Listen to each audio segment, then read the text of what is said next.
نحمدہ و نصلی علی رسولہ الکریم، اما بعد فاعوذ باللہ من الشیطان الرجیم، بسم اللہ الرحمن الرحیم۔ اچھا، بعض لوگ ہیں اور اس طرح یہ جو شیعہ حضرات ہیں، یہ مولا علی المرتضیٰ رضی اللہ تعالیٰ عنہ کو نسب یعنی خاندان کی وجہ سے سب سے افضل مانتے ہیں۔ تو آج ہم شیعہ حضرات سے چند سوالات کریں گے، اور لیکن سب سے پہلے اہل سنت کا عقیدہ یاد رکھیں کہ انبیاء کے پاس سب سے افضل حضرت ابوبکر صدیق ہیں، پھر دوسرا نمبر حضرت عمر کا، تیسرا عثمان کا ہے، مولا علی کا چوتھا نمبر ہے۔ اور جو بندہ مولا علی کو ابوبکر عمر سے افضل کہتا ہے، سب بندہ گمراہ بدین ہے اور اہل سنت و جماعت سے خارج ہے۔ تو آج ہم شیعہ حضرات سے اور جو اہل سنت میں تفضیلی گھسے ہوئے ہیں، جو مولا علی کو نسب خاندان کو جیسے سب سے افضل کہتے ہیں جی مولا علی تو ہاشمی تھے، بنو ہاشم سے تھے، اور یہ ہاشمی خاندان جو ہے عرب کے تمام قبیلوں میں سب سے افضل ہے۔ حضرت ابوبکر صدیق، حضرت عمر، یہ تو چھوٹے قبیلوں سے تعلق رکھتے تھے، یہ تو مولا علی تو ہاشمی تھے۔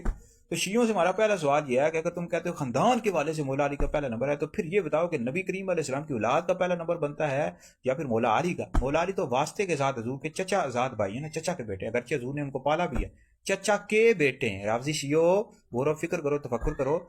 اور لیکن حضور علیہ السلام کی جو اپنی اولاد ہے، ہمارے سنت کے نزدیک نبی کریم علیہ السلام کی 4 بیٹیاں تھیں، وہ 3 بیٹے تھے، بیٹوں کا بچپن میں انتقال ہو گیا، ایک قول کے مطابق 3 بیٹے تھے، اس والے سے اختلاف ہے، بہرحال ایک قول کے مطابق 3 بیٹے تھے، بیٹوں کا انتقال ہو گیا۔ تو حضور کی جو اولاد ہے، ان کا پہلا نمبر بنتا ہے یا پھر مولا علی کا پہلا نمبر بنتا ہے؟ اس سوال کا ذرا تم جواب دینا۔ دوسری بات یہ بتاؤ، قرآن میں کیا بڑے خاندان سے ہونا یہ معیار افضلیت بتایا گیا ہے؟ حالانکہ قرآن پاک میں سورہ حجرات میں ارشاد ربانی انا کرمکم عند اللہ اتقاکم، تم میں سب زیادہ عزت والا وہ ہے جو سب زیادہ متقی ہے۔ پارہ نمبر 30 پر وَسَيُجَنَّبُهَا الْأَتْقَى، اہل سنت کا اس بات پر اجماع ہے کہ اتقا سے مراد حضرت صدیق اکبر کی ذات ہے۔ اور پھر بخاری شریف میں حدیث موجود ہے اکرم الناس اتقاہم، کہ لوگوں میں سب زیادہ عزت والا وہ ہے جو سب زیادہ متقی ہے، سب زیادہ پرہیزگار ہے۔ اور جو شیخین کریمین تھے، حضرت سیدنا ابوبکر صدیق، حضرت عمر، یہ مولا علی سے زیادہ متقی تھے، پرہیزگار تھے، تقوی میں آگے تھے۔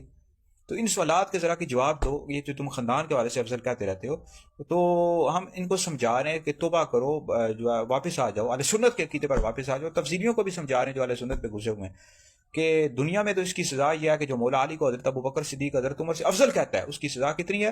80 کوڑے، اور قبر کا عذاب بھی ہے، آخرت کا عذاب بھی ہے، کیونکہ واضح عقیدہ قرآن پاک کی آیات سے ثابت ہے، نبی کریم علیہ السلام کی سوال سے واضح حدیث ہیں، صحابہ کا یہ عقیدہ ہے کہ حضرت ابوبکر صدیق کا پہلا نمبر، دوسرا نمبر عمر کا، تیسرا عثمان کا، مولا علی کا چوتھا نمبر ہے۔ یہی اہل سنت کا عقیدہ ہے۔ سنی کبھی بھی اس عقیدے سے پیچھے نہیں ہٹیں گے۔ مولا علی سے محبت کرتے رہیں گے، میرا نام حیدری ہے، ہم مولا علی والے ہیں، لیکن عقیدہ وہی ہے جو ہمیں نبی کریم علیہ السلام نے دیا، کیونکہ کلمہ ہم نے سرکار کا پڑھا ہے۔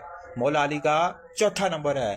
جو بندہ مولا علی کو ابوبکر عمر سے افضل کہتا ہے، سب بندہ گمراہ بدین ہے اور اہل سنت و جماعت سے خارج ہے، سنی نہیں، شیعہ رافضی ہے۔ تو شیعوں اور تفضیلیوں ان سوالات کے جواب دو، قیامت تک تمہیں ٹائم ہے ان سوالات کے جواب دو۔